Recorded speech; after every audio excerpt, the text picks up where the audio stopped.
Here's Brian and Lance.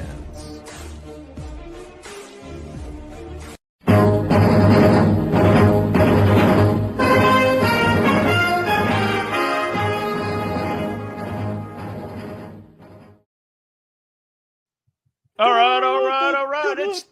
We're live from 304 Studios in Jonesboro, Arkansas. This is an STSPod.club production, episode 691. I'm BT. Woo! I'm BT, and over there is Lance. And Lance told me just earlier that he's learning how to talk to different cultures. Can y'all believe that? He told me he can now talk to giants. He uses big words. Go ahead, give me the drum.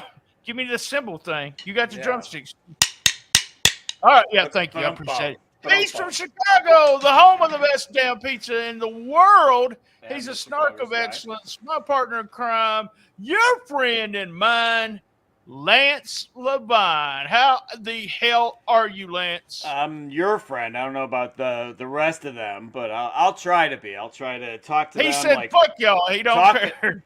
I can talk to giants. I can speak pig Latin. I'm here in the Peepsy Studios here in Chicago. You know, there's the Peeps Pepsi. They should have called it Peepsy. I don't know why they didn't. I like that. That's right. I mean, come on, no brainer. So we're here in Chicago. We're a little late this month because I'll take the heat. It was hell week for me last week at work, so we're late getting it out this month. But we have all the all the pleasure-packed WTF news desk stuff for February of 2023. And as we'll learn, I'll speak here in just a minute about business. But it really don't matter when we put this out. Everybody listens to it. So everybody and their mama listens to it, I think. Number one. And speaking of stuff that you do with your mama, wait, mama. That didn't sound right. TOJ. Tell me about the TOJ, Lance. Tournament of Junk is underway. The play-in started. The real, actual big tournament starts on Thursday. So it's the 14th annual Tournament of Junk. It's the King of Kings, it's called this year. It is pitting Reese's versus Oreos versus Mountain Dew versus Doritos. So 4 of the kings of junk food vying. The whole entire region is that thing.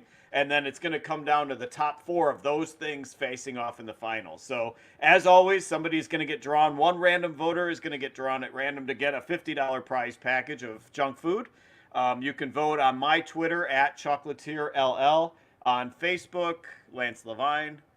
Brian spells it for you all the time, so you don't need me to spell it. In Cool Kids, in pro wrestling, and whatever, you can find it all over the place. The polls are on Twitter, too. Under my Twitter, that's the easiest place. Or you can email me. It's LANLEVI7 at AOL. And you also get a TOJ shirt, and that is a new design. We have somebody design it every year. I may do this one. Lance is going to tell me what, but I'm doing shirts now, so I'm getting really good at designs and logos and stuff. So I may even design it, but he always comes up with some. I love this idea. You text me, you kind of teased it to me, and then a few days later, you told me what you were doing. And I told the wife, I said, this is going to be fun because it's all the flavors, all the different kinds of Doritos. All the Oreos, all the Doritos, all the Reese's. Love it. Somebody asked me, are there really 16 different Reese's? I'm like, hell, there's probably 32 or more different Reese's. So I had to narrow it down. Think is going to be interesting to see if the old school versions of all the candies and drinks win because me and you have a favorite. I have a different favorite, but we each have a favorite Reese Cup. Even though Reese Cup was our favorite candy of all time, they came up with something better. So it's all crazy. Kinds of stuff. And Oreos too. Will Oreo? You're right. It's not even sure if Oreo, the plain Oreo, is going to be the number 1 seed. You'll have to stay tuned and see if it's the number 1 seed. It may not be. May not be. So. All right. Like he said, he gave you all the spots. If you go to link of all links on stspod.club, you can go to Cool Kids. Everything's up there. And our Patreon. Y'all subscribe. Come on. Or give us some money. Look, I even know where it's at. Well, maybe. There it is. Right. The Cash App. Give us some money if you like the show tonight. Cash App me at $BTSTS. That's hard to say. BTSTS. All right, let's talk about February 2022. Business. No, you remember February 2022 was our biggest month ever. It was our biggest. So I'm expecting, can we compete with that month? Nah. We had 461% more listens than last year. Wow. We're 340% more listens than this year total for the first 2 months. Awesome. Just freaking crazy. We mentioned that WTF's jumped up above all the Rolling Into Memphis shows. And I had some smart aleck say, well, it's because Rhino left and they're not getting as many downloads. Just to let you know, and this is nothing against JB because, hey, JB did over 100 episodes or right at 100 episodes. So, I always give him his props. It's because we're increasing in listeners overall.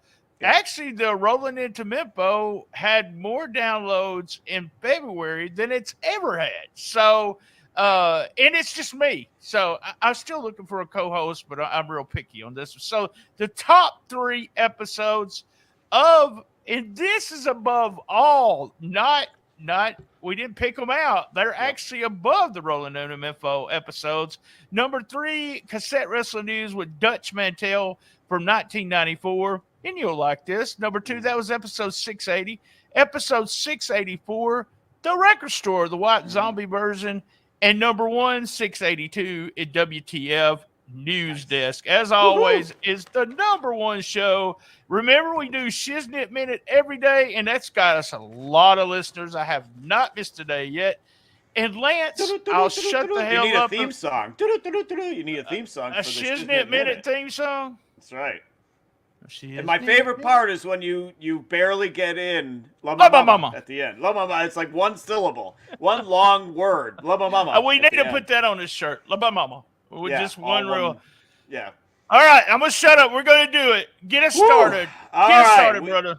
We are sending it to the WTF News Desk for February of 2023. We're starting in Japan, Brian, at number 10. Really? Yeah. Shocking. Yes. One of these days I'll find a Mexican stipulation match or something. But anyway, the stip match for February starts at DDT. It was February 11th. It was the Yokohama Unlimited card at Radiant Hall. It was some of our favorite guys, Sexy Eno and Don Shako Dino. Dandy Dino, he's going by now. Woo, so Dandy Dino. Eno and Dino as the tag team. They beat Toru Owashi and Antonio Honda in the opener of the card. It was alleged that they had been wrestling for 30 hours. So it was the first match of the card. The crowd is entering the building and sees them and the referee in the ring basically sleeping or, pretending to be sleeping. So eventually they all kind of stir. They start kind of sleepwalking. Honda falls asleep again, gets put in a submission hold. And the name of the submission, I know you're familiar with this, it's the cross buttocks arm breaker. Oh yeah. I do that all the time. The wife has been putting the wife's been putting the cross buttocks arm breaker on you for some time now, I'm sure. So anyway, same card. So these guys sleptwalk through the opening card. They allege that they were fighting for 30 record, in all of wrestling. So anyway, same card. We had Sanshiro Takagi beating Shunma Katsumata in a burlesque death match. This is a match where weapons can only be used when the stripper music is actually playing during the match. All right. So in short intervals to use the weapons to the stripper music playing. So in that match, that then leads to, on February 23rd, a match taking place at the Roho Burlesque Club in Japan, in Tokyo. It was a one match card, basically, in a strip club. So it was Mao. I have to say it like that because it's all caps. So Mao and Katsumata versus Takagi. They beat Takagi and Fuminari Abe in the strip club. It was just the one match. So it was a brawl in the strip club. The pole was used. Somebody punched the pole by accident. Dancers were dancing while the match was going on. Champagne bottles were used. Champagne was sprayed. Golden showers were threatened but never occurred, so thankfully that didn't happen. Again, sounds like another night at your house. And then a mistaken identity lap dance occurred. So like a guy was blindfolded, he was getting a lap dance thinking it was going to be one of the girls, but it was actually one of the other wrestlers. So the strip club match on February 23rd in Tokyo. So a busy month for DDT. All right, let me ask you to see if you did your research. Yes. Was this a burlesque club or a strip club. It's two different things. I always just refer to them the same, but it looks like it was a burlesque club where there was not full nudity in it was just right. More they of always a wear sexy kind of club. Yeah. Sexy kind of club. And sexy club. We've said this before, the culture's so different over there. I love the idea of everybody sleeping. I love that. I got a good kick out of that. And 30 hours, man. 30, yeah, they said they've been sleeping for 30 hours. So they were wrestling for 30 hours. That's why they were so tired. Oh, my bad. I was saying you're sleeping for 30 hours. Hell, you don't get that in a week. So what the hell? No, 2 weeks. And as always, it comes from DDT. We do love DDT. All Very right. creative. Number 9, brother. Number 9, we got AV Star blasts WWE fans. So of now, course, what's AV standing for? AV, well, we're insiders, so it's adult video. Adult video. Oh, my bad. We're us and Meltzer, we're insiders. So she was an AV star. So Misha Montana, we talked about her before. She's Matt Riddle's second porn star girlfriend since his divorce. She blessed WWE fans for the backlash when the news came out. The backlash from them when the news came out that she was dating Matt Riddle. She was shocked that she was dragged through the mud. I'm like, honey, do you not have the internet? Do you not know what the internet is? You were shocked that you were dragged through the mud? She said she was harassed. Fans, now, all right, this is going a little too far. Fans somehow got her number and address and were like giving her all kinds of shit. They were taunting her. She says that the whole situation is toxic. The adult industry is giving her shit about this, which I thought that was kind of like, that's a fetish. I think that is a thing in the adult industry, is giving her shit, but that's another story. She can't work in the XPW anymore, which was a promotion that was known to use porn stars. So we send our best to Misha Montana. She's having a hard go of it just simply because she's dating Matt Riddle. So at number 9, AV star Misha Montana blasting WWE fans. You know what gets me is that we know how fans of any thing like Marvel, you name it, they are vicious, and there's been people with the Star Wars. They've had people just get off Twitter completely because they be making fun of somebody. But wrestling fans, Lance, I don't know. They may be worse. They can be rough. They can be rough. Yeah, the internet wrestling community is full of strange weirdos, and that's a lot. That's saying a lot when I'm talking. But they will say some of the most vicious things, and I've always just shook my head and go, and I'm talking about your post. I'm not talking about anybody else, I just shake my head and go, did he really say that? But no, I mean, she shouldn't be surprised because of the way they attack stars. And she's also, and nothing against her because, more power to her, adult video stars going to get, the low level fans and stuff. So, I may reach out to her and see if we can have her on the show. She might be able to talk to us about the wrestling fans. We always like to ask those questions. The weirdest thing you ever got a request for, and it would probably be from a wrestling fan. We would ask the probing questions of the AV probing. Star. We would take. Yeah, I'll take the lead on that. All right, at number 8, we have Conan is racist against the Japanese, or is he?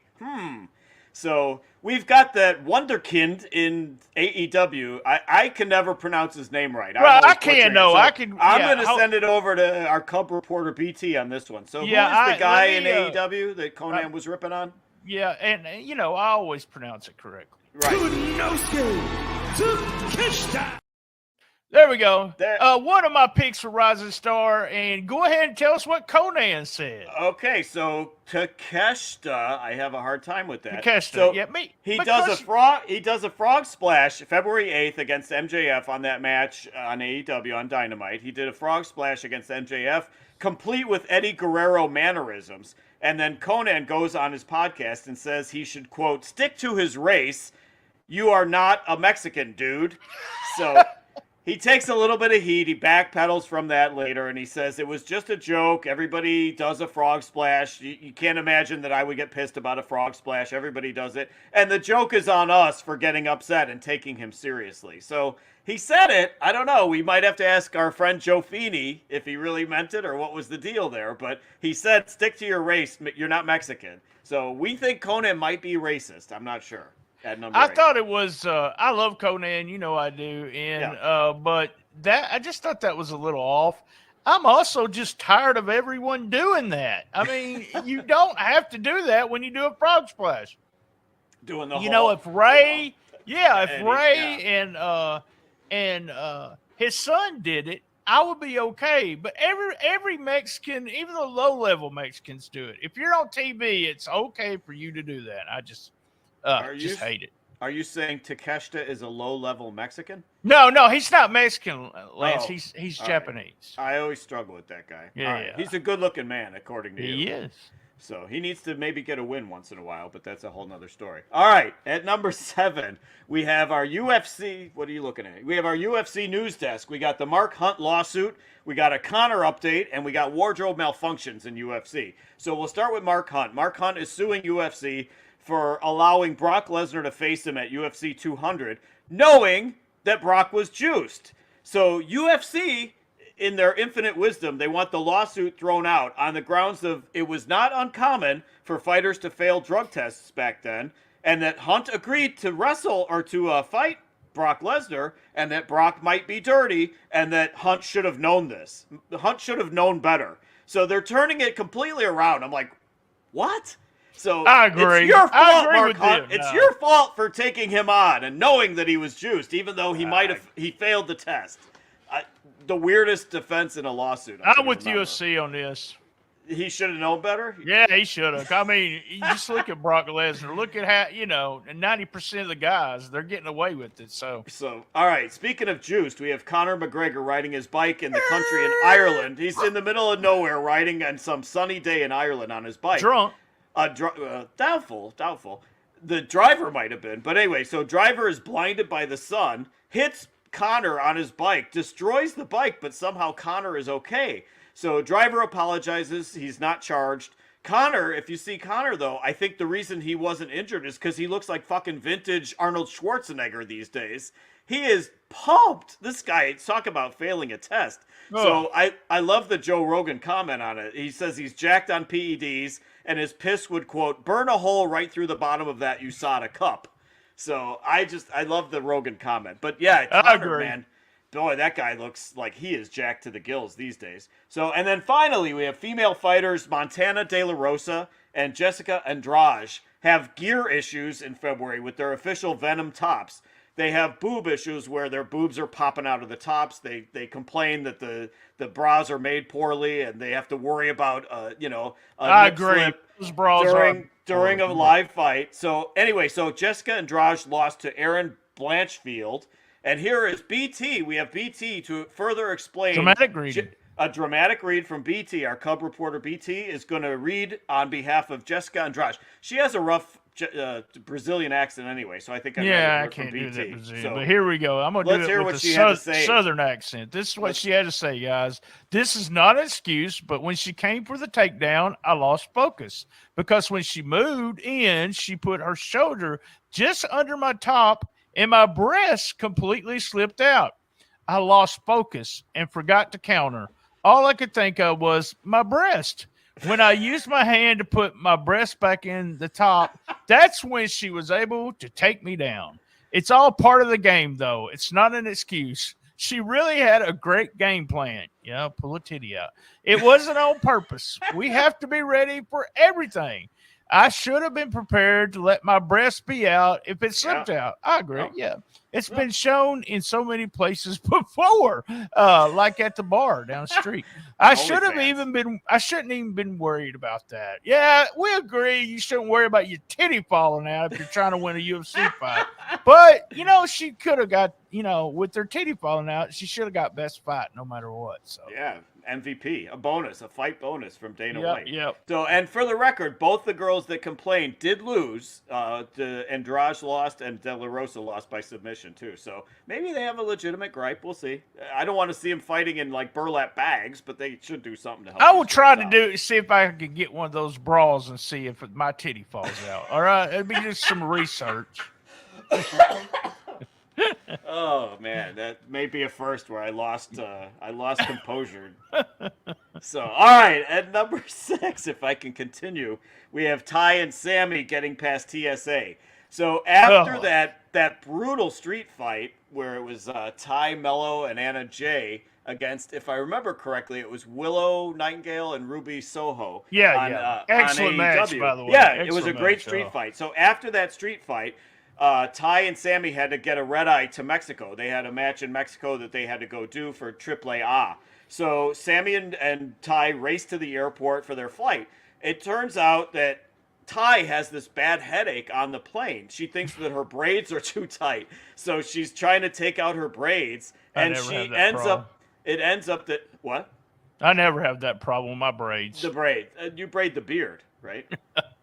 We'll talk about that in a minute. So she's trying to take out the braids, and Sammy detects that she's got thumbtacks stuck in her head on the plane. So she gets past TSA with metal on her body because she's got thumbtacks lodged in her skull. So she says she showered at the arena, but she didn't wash her hair because they were in such a hurry. So her bloody hair was dried, caked with blood, and thumbtacks in her head. So now Ty, of all things, she says she wants more street fights. She had a blast, wants more street fights. She got hurt. Anna Jay also got hurt. So neither one of them have been on TV since then. But yet Ty says she wants more street fights. So Ty and Sammy violating TSA at number 6. For some reason, that makes me hot thinking about them thumbtacks in her head. The bloody hair. The bloody hair, man. Yeah. I might need to examine some stuff with my psychiatrist. So there we go. You know what? I'm a huge Sammy fan and really like him. But it would really have been funny to see the reaction. They're sitting there. She's like, I got a headache. Well, you got fucking thumbtacks in your head. So there was no question, Lance, whether those were real or not. Those were real because they were stuck in her head. I was talking about the barbed wire. We were talking about the barbed wire. I'm like, it was in the Page and Moxley match. Right, I never look at stuff like that. I never do. I know you do. It takes away from somebody. It doesn't bother me. Literally grabbing the barbed wire with their bare hands and not reacting. I'm like, you're telling me it's fake. It doesn't bother me because I look at stuff like that almost like a movie. So I know it's fake in a movie, so it's okay to be. But then there's other parts where it's real. There's other parts where like the barbed wire's sticking to their pants or it's sticking to their gloves or whatever. So just either use real or use fake and sell it like it's real regardless. There's probably reasons that I don't know. I was in a barbed wire match one time, and let me promise you, it was real. Real. I bladed my arm. I didn't want to put the barbed wire through my arm. So I bladed my arm with the barbed wire. I know. That's just crazy. I don't blame you. All right, guys. If you are watching the video of this, guess what? Just give us a few seconds and we'll just continue with the countdown. If you're listening to the audio and not on Patreon, you got to have a commercial break, and then we'll be right back with 5, 4, 3, 2, 1. All right, back from commercial break. Give me just a second. I want to do some shout outs real quick. We had a lot of people. I told you we had so many listens last month, but we had some top listeners. I want to shout out to my buddy Bull, who's been commenting a lot with me about the Shiznit Minute whenever I send something like shut the fuck up about Sammy and stuff like that. But Bull, shout out to Bull. Shout out to Serge, Zachary, Kyle, CMP, and TC Bryan. And TC Bryan, if you're listening to this episode, try to get a hold of me, man. It's easy to get a hold of me. You've got some good music, and we're trying to get a new WTF theme anyway. So get a hold of us. Any shout outs? Oh, also, we got a couple people that's been with us, and we always talk. Eric's been with us for so long. John, and Ed, and Lasto, Brino Lasto. I know I'm missing somebody. Courtesy. Also, a shout out to Cool Kids. Yesterday, Tuesday, we celebrated 7 years of Cool Kids. And if it wasn't for Cool Kids, and that's where we get the Cool Kids countdown, I talked about if it wasn't for that, I mean, me and you were acquaintances. We knew each other. We talked to each other in the group. But we got a great friendship, and we're business partners. And none of that would have happened if we wouldn't have started that group. So big thumbs up to Cool Kids. So much fun, and like I said in there yesterday, just meeting so many people from all around the country that I never even knew before, and like you said, reconnecting with old friends that, from 20, 30 years ago that group brought us together. So it's a great forum, for us being able to talk about wrestling and MMA, whether it's Raw, Dynamite, whatever, pay-per-views. We always do the live threads as much as we can. So it's a great time, and it's great where we can let our hair down and actually talk about the business openly, So Yes, because it is a private group. You have to ask to join, and that's one of those things. And we kick you out if you start acting like an idiot, which we're going to talk about some idiots. Yeah, no some politics. Idiots here in a minute. So, no personal insults. That's right. All right, 5, 4, 3, 2, 1. So 5 is smut time, so social media uproar time. So, of course, we have all the antics that go on the internet, much like Misha Montana was surprised by. So we have MJF and Zach Wentz. We have Jim Cornette and the Goofs. We got Horny Jail, and we got Chris Cruz versus Ruby Soho this time. So we'll start with Stacey Cornette. I think you have more insight on this one than I have, but Stacey Cornette announces that they are not affiliated with the Cult of Cornette Facebook site. The admins blocked her and Jim in the group, and they have no authorization, and she calls them goofs and signs it Mrs. C. So, BT, tell me about this and our good friend Brian Last and what's going on with the Cult of I really Cornette. think, if I don't get this correct, guys, please someone reach out to me. But I think it all started, like there is a Cult of Cornette Facebook group. And if I remember correctly, Corny didn't want to have nothing to do with Facebook or do anything. And Stacy's always on doing the Facebook stuff. And the group was not run by Brian Last. So there was guys in there that would say Brian Last is an idiot, and we know that. There was us too. And so, but they decided, which I thought was really stupid of them, that they were going to make Cult of Cornette t-shirts. You can't do that, guys. Right. You just can't do that. She went off on them. She started her own group, and I think this new group, or Brian Last did this. The old group is just called Cult now, which is kind of weird. But the new group, it has to be run by Brian Last and his lackeys, because I asked to be part of the new group, and they will not let me be part of the new group. So I've always been on Last's shit list because I try to sell a T-shirt. So the wrestling business is weird, but yeah, that seems to be the full point there, that they started their own group. It's just weird. They called them a goose, but man, the people that are in the other group will be just as bad. So. I don't even know. We've talked about Corny a lot. I think he kind of backed himself in a counter, like they say in the South. Corny. But he has to be a heel against AEW. He has to keep it up. Yeah. Whenever they do something good, he's always got something like a bad to say about it. But he's making money on YouTube and whatever he's doing. Yeah. So it's. I always say Brian Last has been a good partner for him, business partner. But, man, I can't listen to the show because of all the hate, and I can't listen to the show because Brian Last's ego. I mean, he's trying to get himself over, and he is not the star of the show at all. This just in. Jim Cornette is a star. Yeah. So, all right. So, back to smut. We have MJF on Twitter. He steps out to defend Zachary Wentz, the former rascal Zach Wentz, because people are afraid to talk honestly. So he says Zach Wentz is not an anti-Semite, despite the Hitler picture that got put up when Kimberly accused her ex-husband of the assault accusations. So she had put up the Hitler picture of him. He was immediately fired by WWE. So MJF says it's all false. He's not an anti-Semite. He says Zach Wentz was a friend to him when another wrestler keyed his car and called him a kike, which is obviously a derogatory term for Jewish. So MJF says the court of Twitter can sometimes get dirtbags out of our industry, but the court isn't always right. So that is MJF's comment on Zach Wentz, and we say the same thing. Stands by his man. So then we have Montez Ford. He posts a picture of his lovely wife, Bianca, and looking bootylicious, shall we say, on Valentine's Day, and a picture of Montez himself beaming, and he calls her his meal. And Drew McIntyre has the great line replying that Montez needs to be sent to horny jail. So, and I think I needed to get sent to horny jail on that picture, too. I think I got sent to horny jail that night too. So yeah. So, and but then finally, there was a bunch of men in there in horny jail. Horny jail, yeah. I wasn't horny once I was in there for a while.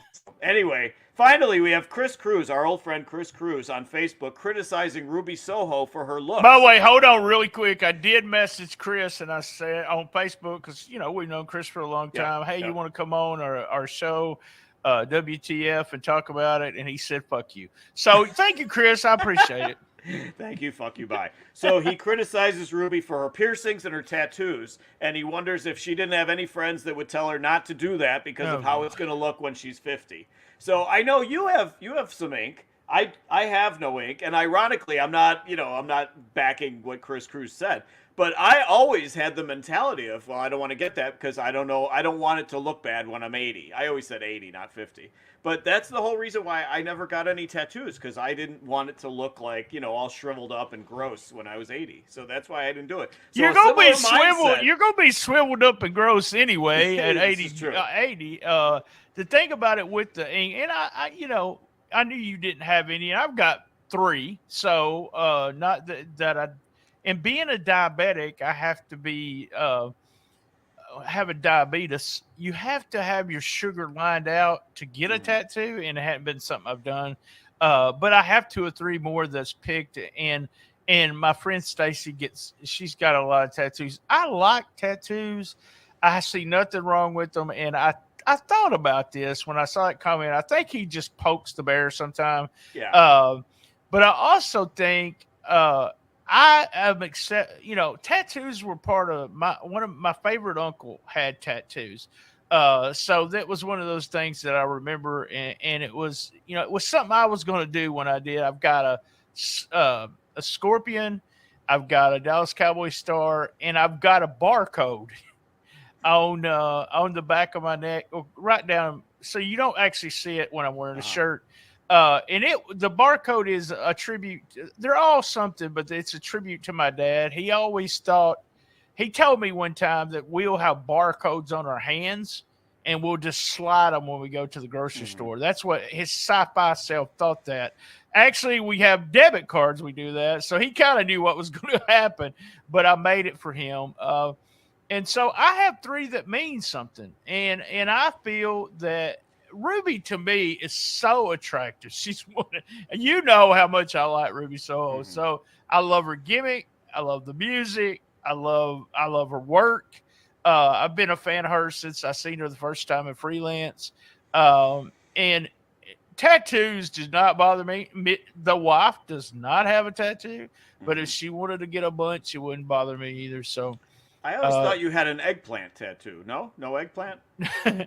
Yeah, well, you weren't supposed to say kayfabe, man. Kayfabe. So I'll just say my closing thought on tattoos on women is, if it's tastefully done, it can be very attractive. I'm not anti-tattoo. I'm anti on me, yeah, but I'm not anti on women.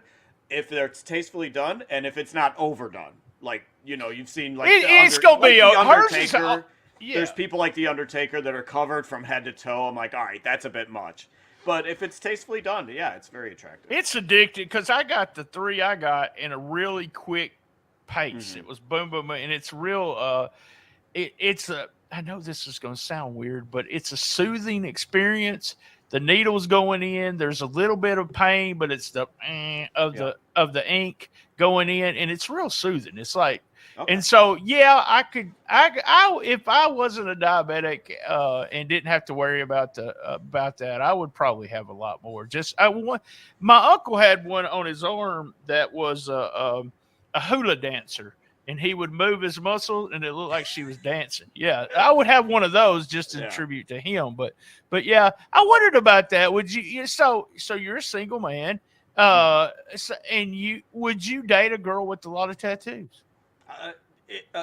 If it wasn't over the top. Like I said, I wouldn't date somebody that's looking like the female Undertaker, no. But if it's tastefully done, absolutely, yeah, not a problem, and not where it's like every square inch of somebody's body. Really, you know? it wouldn't bother me. It really would. Not Yeah. that it's all about the person to me. It's not the outside kind of thing. So it really. All right, let's quit talking about tattoos. Number 4, we have Big Show has a boiler room brawl with Snow White. So on the Dose and D podcast, I've never heard of this one. Dose and D podcast. Really? There's some more podcasts out there? There's apparently everybody has one. So bodyguard Wayne Matai reveals that when WCW was filming at Disney World and Universal Studios in Orlando, the wrestlers and the Disney employees would often mingle and meet in catering. So one time he told the story of Snow White walking into the catering, and the Big Show starts hitting on her. All the guys like lose their shit because Snow White walks into catering. And of all people, Big Show is the one who starts hitting on her. And he just leaves us hanging with they somehow ended up in the boiler room. ... So we are led to believe that Big Show and Snow White had relations in the boiler room at Disney World. So we have Snow White and Big Show at number 4. You do know Big Show was arrested in Memphis, right? Did you remember that? They were in Memphis, and he was at a convenience store, and they asked him, "Why do they call you the Big Show?" And he pulled his dick out and put it on the counter. Oh, no. And Sting, they had a picture of Sting and Lex Luger getting him out of jail in a minute. So there we go. The Big Show and Snow White. I love it. At number 4. All right. We don't have no videos of that. Thankfully, we don't. Although we might be able to get some. Misha Montana might be able to provide us some backstory there. So at number 3, we have South of the Border News. We have Shocker, and I have his real name. I know you love when I reveal the real names. It's Jose. Oh, Lord. Is that your mom? Oh, Lord. Yep. No, yeah, it is. Really, it is. The whole family. Or Reba McEntire. I'm not sure. No, she says, Lord. Okay, so Shocker, a.k.a. Jose. Don't ever say Reba McEntire on any show with me. The whole Trammell family and John hate her. There is some hate for poor Reba. Anyway, all right. You got me derailed here. Jose Zarhinho Soria Reina reveals in an interview that he had sex with promoter Victor Quinones in order to get a booking in Japan, which he now regrets. He does regret it now, and he says that he was on drugs when it happened. So there you go. So well known in the business during that time. There was a lot of people having sex with him. So a lot of people.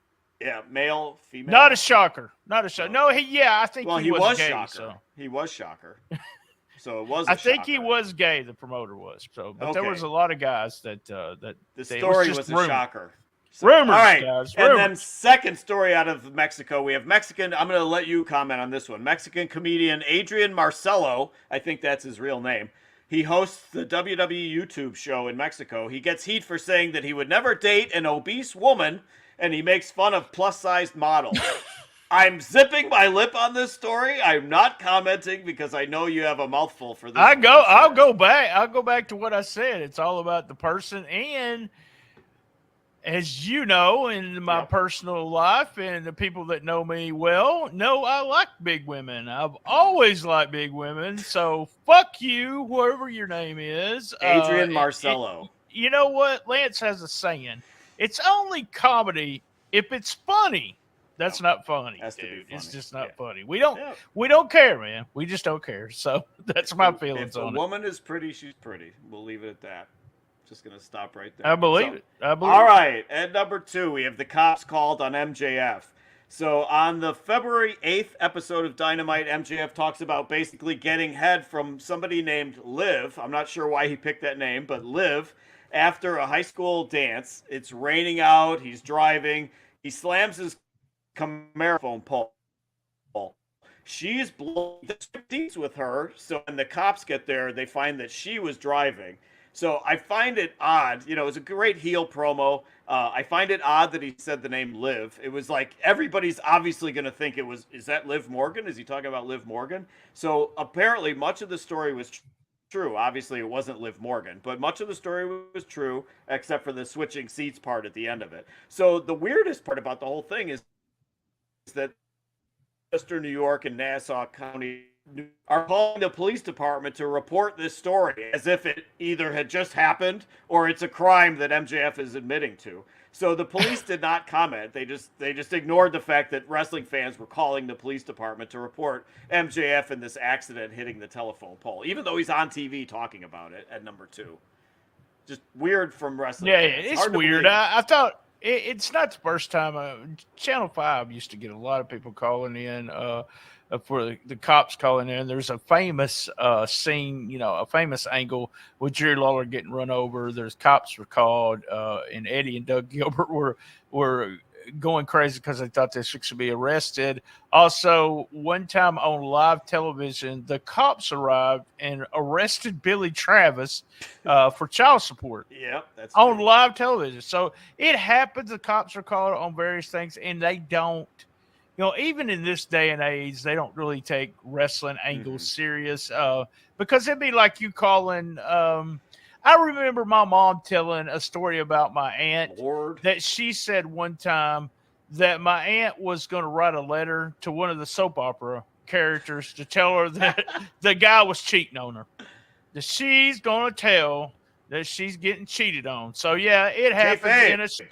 And a shout out to Richard, who in his childhood he asked him to pray for Ric Flair because he took a pile driver from Terry Funk at his church, and also pray for Luke and Laura in their new marriage.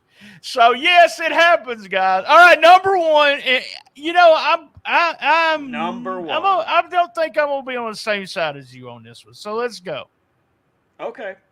I don't know. I don't have a really strong opinion one way or the other. So we got Ariel Helwani and the Snowman at number 1. Helwani. So there's heat between Helwani. Ariel Helwani. You're right. I just love the name. Helwani reporter. So Ariel and the Snowman at number 1. So there's heat between MMA reporter Ariel and AEW's Tony Khan. We like to call him TK. So it started out in October when Helwani interviewed TK, but TK refused to comment on the Punk, the Scrum, the whole situation. He probably should have talked to Izzy and AJ if he really wanted the dirt on the Scrum, I would say. He should have. That's right. They were there, So anyway, Ariel says that TK was an awful interview, but then we had somebody that was there. We would have had a scoop, man. We would have such a scoop. We could still reach out to Izzy or AJ, So anyway, but Helwani takes heat because he does this softball interview with H3. That's what we're insiders. We call him H3. He never asked about the Vince scandal of Triple H. So he never asked. So there's heat back and forth. He says TK was an awful interview. Helwani says that WWE is way better than AEW. TK then responds, "You're a fraud. You're as legitimate of a reporter as Tony Schiavone." And I read that quote, and I'm like, why you fucking got to drag Tony Schiavone through the mud on this one, too? He has nothing to do with any of this. So Ariel Helwani then calls TK a snowman, and then he defends Schiavone. He says Schiavone's a great talent. He get off his back. So I'm trying to figure out, what does snowman mean? Is it a cocaine reference, or is he a con man? Which is it?